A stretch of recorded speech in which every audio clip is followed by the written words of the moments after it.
Salam sejahtera untuk kita semua. Kiranya teman-teman pada hari ini saya dapati dalam keadaan sehat walafiat. Assalamualaikum warahmatullahi wabarakatuh. Om Swastiastu. Salam sejahtera. Sarve. Namo Buddhaya. Salam kebajikan untuk kita semua. Yang saya hormati Bapak Kepala Sekolah, yang saya hormati Bapak dan Ibu Guru, serta rekan-rekan tenaga kependidikan yang turut hadir untuk mengikuti kegiatan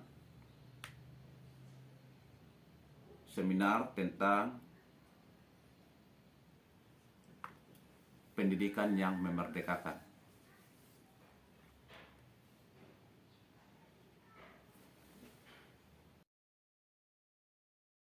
Dalam materi ini kita akan belajar tentang memahami konsep pendidikan Ki Hajar Dewantara, yang mana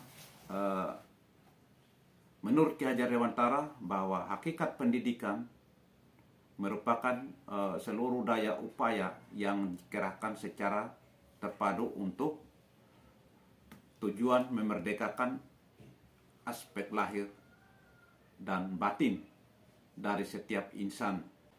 Pengajaran dalam pendidikan dimaknai sebagai upaya membebaskan peserta didik dari ketidaktahuan serta sikap egois, iri, dan lainnya. Ya.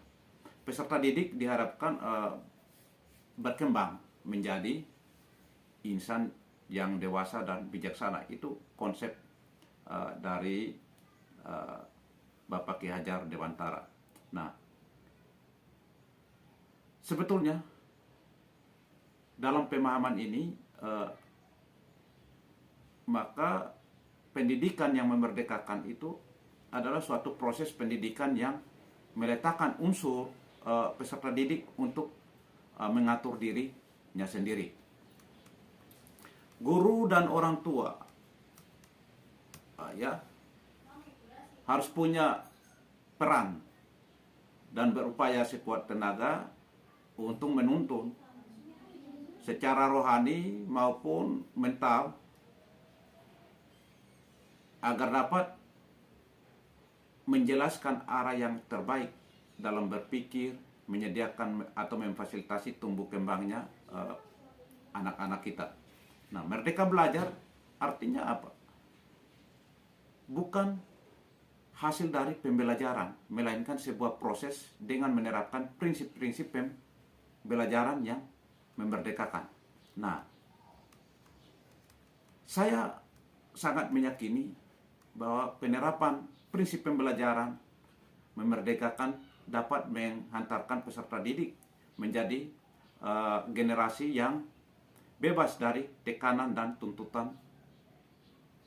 Nah, saya yakin Bapak Ibu Guru mampu melakukan ini.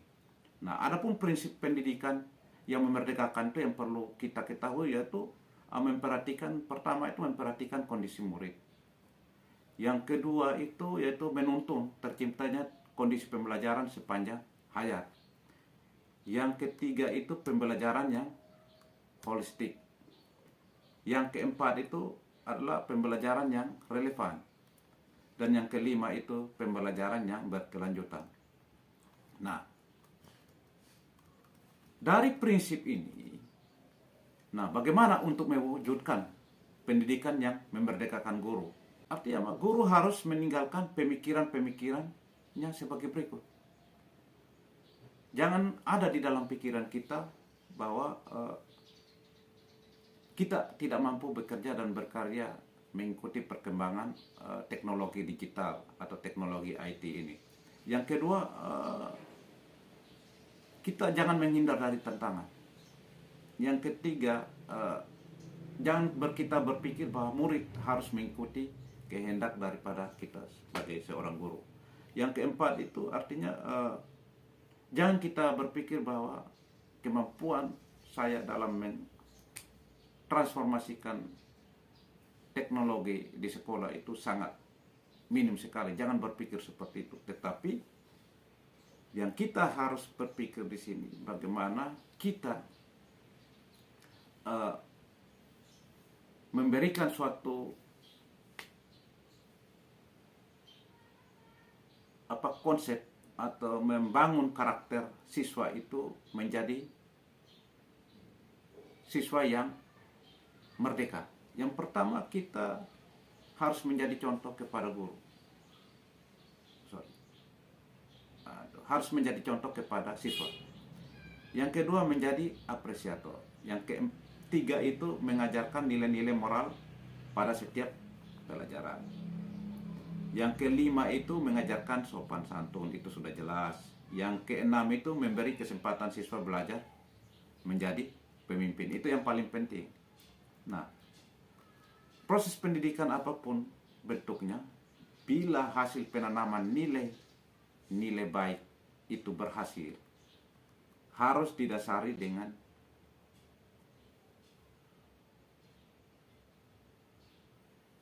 nilai-nilai kasih sayang terhadap siswa.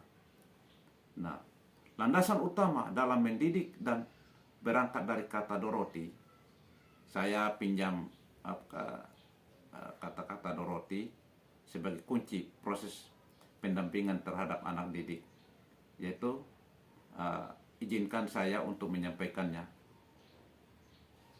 Jika anak dibesarkan dengan celaan, ia belajar memaki. Jika anak dibesarkan dengan permusuhan, ia belajar berkelahi.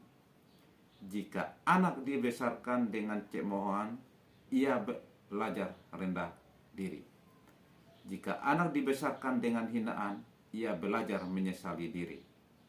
Jika anak dibesarkan dengan toleransi, ia benar-benar menahan diri.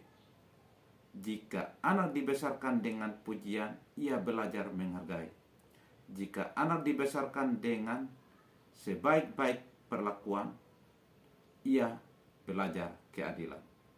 Jika anak dibesarkan dengan rasa aman, ia belajar menaruh kepercayaan diri.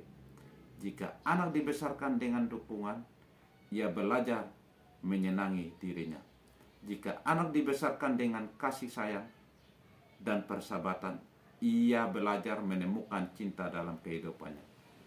Kiranya kata-kata bijak Dorothy ini mengingatkan kita bahwa belajar bukan semata-mata menyerap ilmu pengetahuan, tetapi dalam koreksi yang lebih luas. Pendidikan berupaya untuk memanusiakan manusia.